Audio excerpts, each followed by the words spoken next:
Hello everybody, my name is Ella. Today I'm going to be going over the first video of my photo journal. I'm going to be covering 3 different photos. The first one is going to be a reflection of the first chapter of the Marian textbook. The second photo is going to be the second chapter of that same textbook, and the final photo will also be the third chapter of that textbook. So I wanted to first start off with the first photo that I took to reflect on the first chapter, The Origins of Photography to 1839. It is a landscape style photograph that I recently took while on a trip to Clearwater, Florida with my grandparents. So the reason that I took this photo was because while I was on this trip, I realized that the hotel that we were staying in, we were staying on the top floor. So I realized that from that angle, you could get a really good landscape scene of like a bird's eye view of almost the entire city. So when I was taking this photo, I realized that it reminded me a lot of the sketch of the Windsor from the Goswells, created by Thomas Sandby in 1770. And I remember reading this, reading about this sketch in the textbook, and I really wanted to connect with it. So the reason that I took this image was because I wanted to connect the sketch to my image in order to be able to emphasize the useful tool that artists would use way back then in order to help them sketch out different views of landscapes. And so artists back then used a tool called the camera lucida that was used to capture a wide-scale image of a scene in order to help artists be able to sketch a lengthy replica of a landscape. So the Marian textbook describes how the camera lucida works. So the person who is using the camera would be able to attach it to a drawing table that they were using, and then they would adjust that camera they would adjust the prism within the camera in order to reflect the image that they were looking at directly into their eye. So it was a very useful tool for artists to be able to capture images of different architecture, and it was very useful for artists who like to travel. So I wanted to replicate this style of photo by photographing in an elevated shot above the horizon to show the effect of the angle taken that was also taken in Windsor from the Goswells. I believe that this elevation of the camera would emphasize the significance of these angles used with the camera lucida, the same angles that allowed for artists to easily draw a wide-scale scene. Alrighty, so now we are going to move on to the second photo that I took to reflect on Chapter 2, the second invention of photography from 1839 to 1854. So this is a black and white photograph that I took in the hallway of my house leading to my bathroom. And I really wanted to use this photo so I could replicate the image The Open Door by William Henry Fox Talbot in 1844. So The Open Door was the 5th plate from The Pencil of Nature that he also created.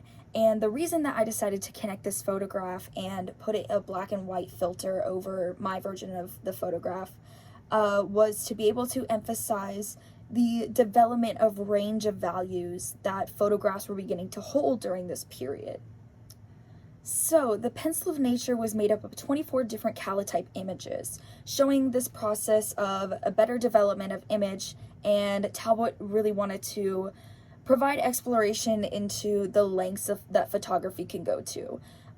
It added depth and showed how photographs can depict reality even further than just using it to sketch different photos.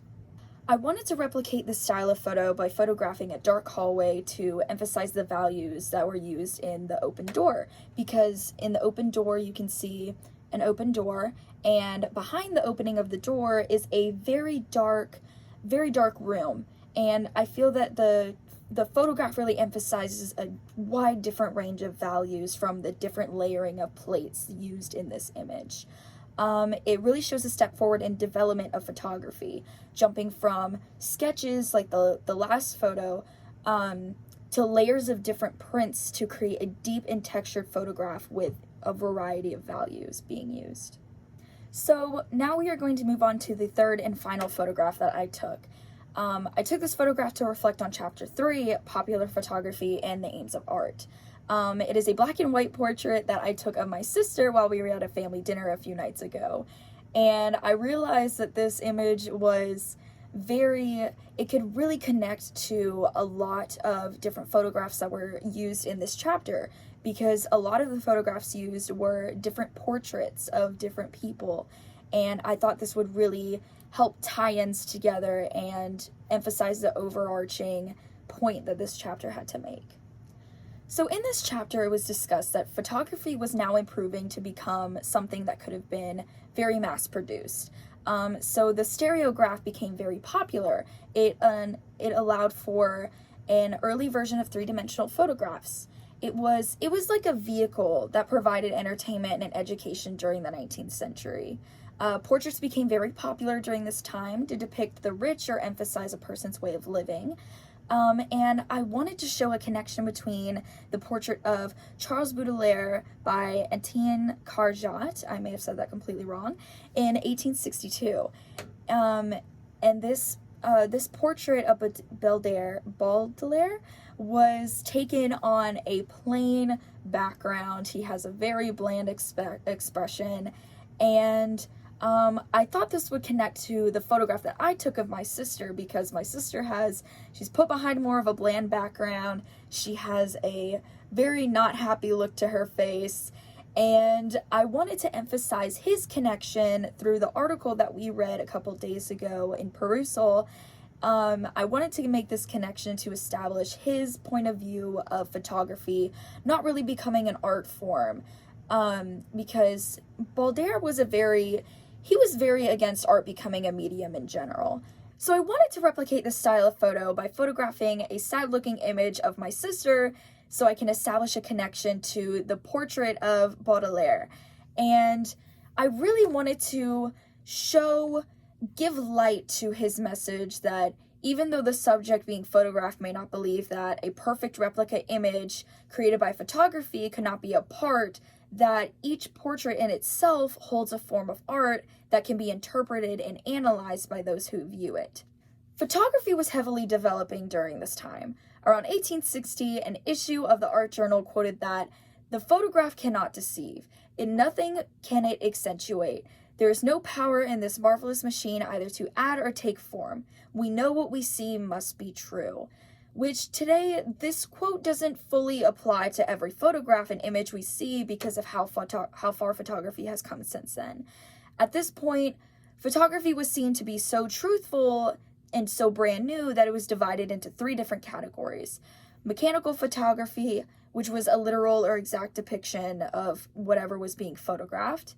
Art photography, which applied more modification and creativity to a photograph, and specific photos that aimed to project higher purposes that weren't really used to amuse anybody, but they were more to imply a fact.